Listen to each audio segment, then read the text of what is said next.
God once told grown men to take life advice from an insect. Not the lion, the king of beasts. Not the eagle, the master of the skies. Not the warhorse that laughs at fear in the book of Job. When the wisest and the richest man who ever lived wanted to teach human beings about money, work, and survival, Solomon pointed at the ground, at a creature you could crush without noticing, and said, "Go to the ant, you sluggard, consider its ways, and be wise." And before you smile at that, understand what you just heard. The man who wrote 3,000 Proverbs, who kings traveled continents to consult, whose personal gold intake was measured in tons, that man said the ant knows something you don't. And he was right. 3 things are coming in this video, and I want you ready for all of them. First, Solomon lists 3 things the ant does not have, 3 absences. And those 3 absences dismantle the most spiritual sounding excuse in the church today. When you hear them, something in you is going to get uncomfortable, and that discomfort is the doorway. Second, hidden in Proverbs is what I can only call the most savage comedy routine in the entire Bible. A running character Solomon returns to again and again, and the jokes are at his expense, and I need you to laugh at him before you recognize him.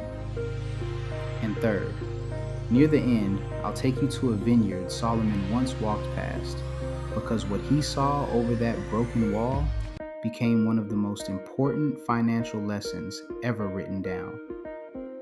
But start with the classroom itself, because it tells you how God teaches. Job chapter 12 says, "Ask the animals, and they will teach you, or the birds in the sky, and they will tell you." God embedded sermons in creation on purpose, and the ant might be his finest one. Consider the resume of this creature. An ant can carry many times its own body weight. Imagine hauling a car on your back up a wall. Harvester ants literally collect grain in the warm months and store it in underground chambers to survive the season when nothing grows. No one taught them economics. The designer wrote provision into their instincts and then pointed us to his handwriting.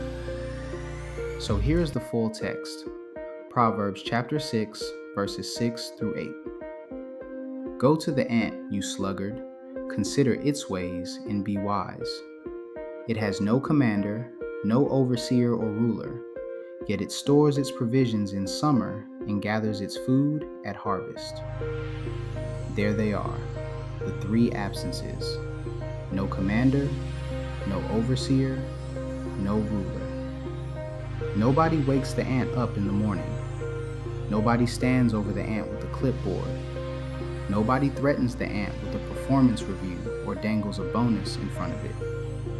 And yet it works, with an urgency most salaried humans have never felt in their lives. Why? Because the ant does not take orders from a boss.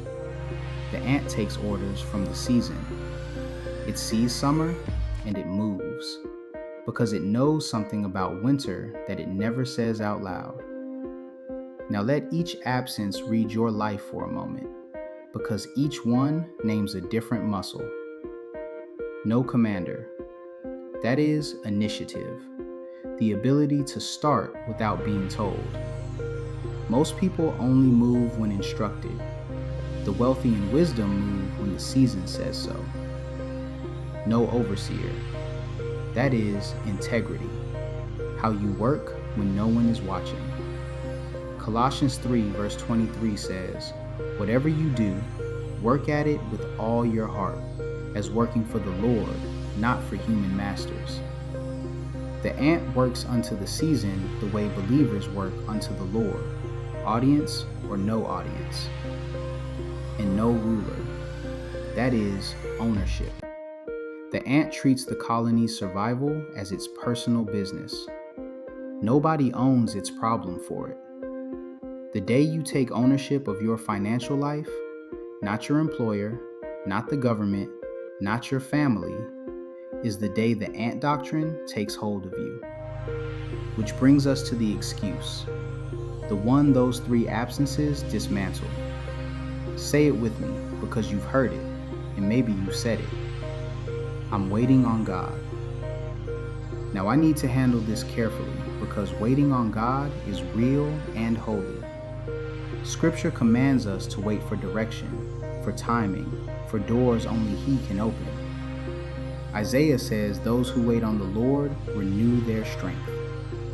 That waiting is active, prayerful, expectant, and it is not what I'm talking about. I'm talking about the counterfeit, the version where the skill sits unsharpened for 3 years, waiting on God. The application never sent, waiting on God. The business never registered, the resume never updated, the course never finished, waiting for confirmation. Somewhere along the way, we baptized procrastination and gave it a spiritual name. And meanwhile, the ant, with no prophet, no prayer line, no conference, and no commander, is out obeying half the church. Because for the ant, the season itself is the instruction. Summer is the prophetic word. Daylight is the confirmation. James chapter 2 verse 26 says it without anesthesia. Faith without deeds is dead. Not weak, not tired, not going through a season. Dead. And here the financial translation. A dead faith cannot produce a living income. Solomon says the ant stores its provisions in summer and gathers its food at harvest. That is season reading.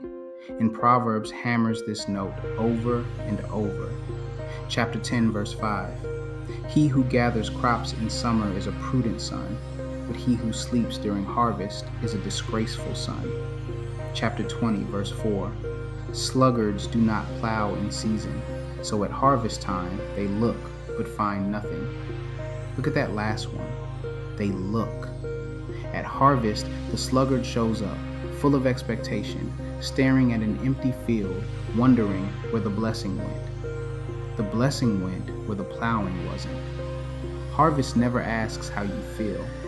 Harvest only asks what you planted.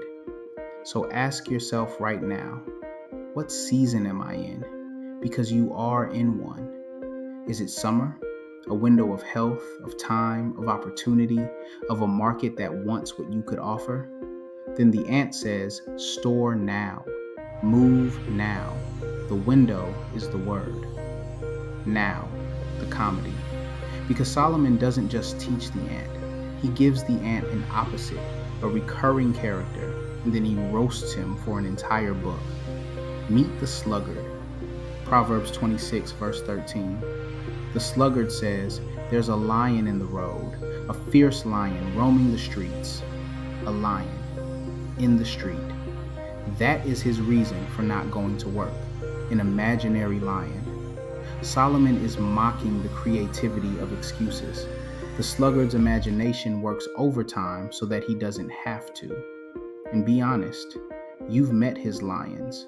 The economy is bad. The market is saturated. People like me don't get ahead. Lions, all of them, roaming streets they've never actually been seen on. Verse 14. As a door turns on its hinges, so a sluggard turns on his bed. Movement without progress. A door swings all day and goes nowhere, attached at one end to the frame, the sluggard attached at one end to the mattress. Busy motion, zero distance. In verse 15, my personal favorite. A sluggard buries his hand in the dish. He is too lazy to bring it back to his mouth. The food is in his hand. The blessing is literally in his grasp, and the follow-through is too expensive. How many opportunities have died exactly there, in hand, never brought home? You laughed. Now feel the knife turn, because Solomon wasn't writing stand-up. He was holding up a mirror with a smile so you'd look longer. And then he stopped smiling. Proverbs 6, right after the ant, verses 10 and 11. A little sleep, a little slumber, a little folding of the hands to rest, and poverty will come on you like a thief, and scarcity like an armed man. Hear the anatomy of that verse. Nobody chooses poverty. They choose a little delay, a little scrolling, a little tomorrow. And the littles compound in reverse until one day poverty doesn't knock, it breaks in, like a thief, like an armed man, sudden seeming, but scheduled long ago. Now come stand with Solomon at the vineyard, because he tells us he learned this by walking. Proverbs 24, verses 30 through 34. I went past the field of a sluggard, past the vineyard of someone who has no sense. Thorns had come up everywhere. The ground was covered with weeds, and the stone wall was in ruins. I applied my heart to what I observed and learned a lesson from what I saw. The richest man alive stopped in front of a ruined vineyard and took notes. He didn't laugh at the owner. He learned from the field, because the field always tells the truth about the farmer. The thorns were a testimony. The broken wall was a biography. And notice the phrase, I applied my heart to what I observed. Wisdom is available to anyone willing to look at outcomes honestly, including their own. Your bank account is a field, friend. Walk past it slowly this week and apply your heart to what you observe. And in case you think this is just Old Testament hustle, the Apostle Paul carried the doctrine straight into the church. 2 Thessalonians 3, verse 10. The one who is unwilling to work shall not eat. Unwilling, not unable. Grace covers the unable. And Paul lived his own rule, working night and day, making tents so he'd be a model and not a burden. Even the widow's miracle in 2 Kings, the oil that paid off her whole debt, physically could not begin until she moved her feet. Borrow the jars, shut the door, lift and pour. The oil flowed while she poured, and only while she poured. God multiplies motion. Your effort is not the opposite of your faith. Your effort is the evidence of it. Now, Solomon also guards the ant doctrine against its counterfeit, the frantic scheme. Proverbs 12, verse 11. Those who work their land will have abundant food, but those who chase fantasies have no sense. Because there are two ways to avoid honest work, the couch and the shortcut. The sluggard sleeps through summer.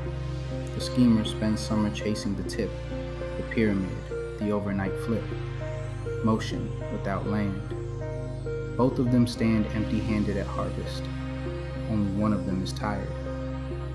In Proverbs 14, verse 23, draws the line that should be painted on the cover of every planning notebook. All hard work brings a profit, but mere talk leads only to poverty. All hard work. What a promise.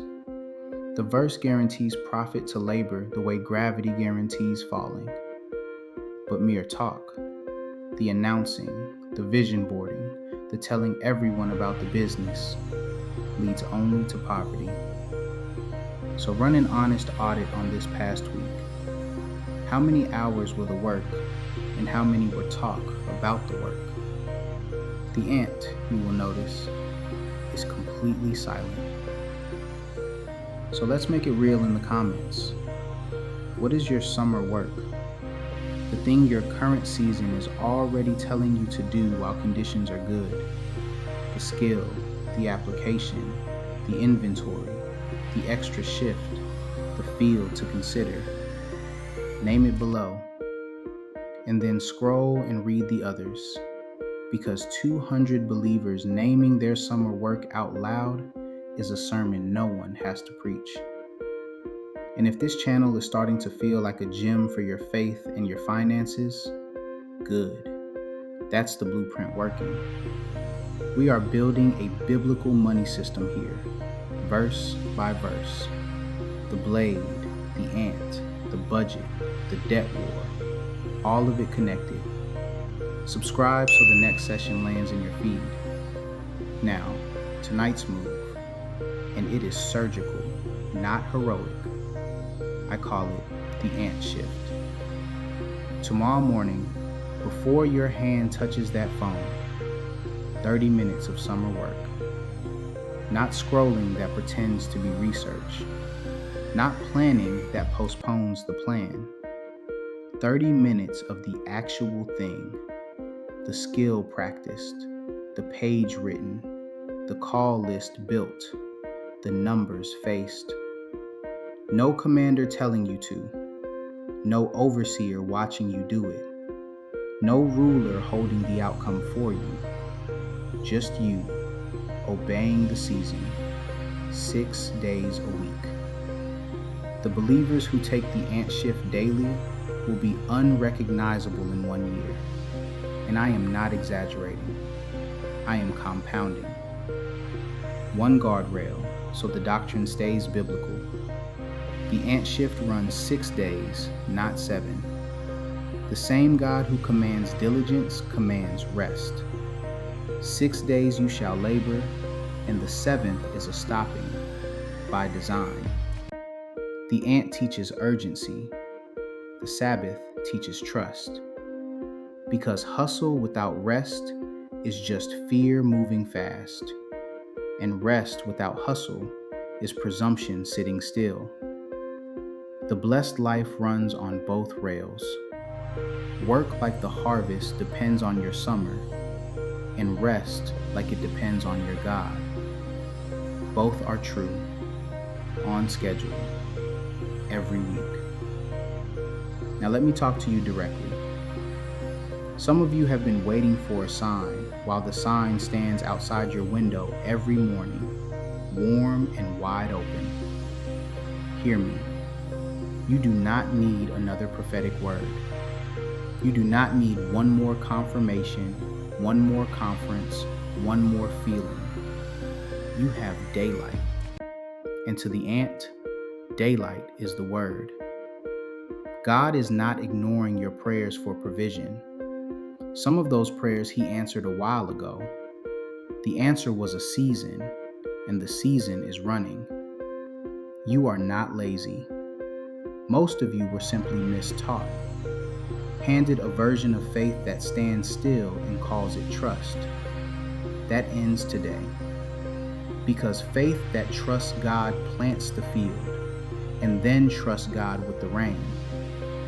If this word confronted you the way it confronted me preparing it, like this video so it finds the believer who has been waiting in the name of faith, and send it to a friend.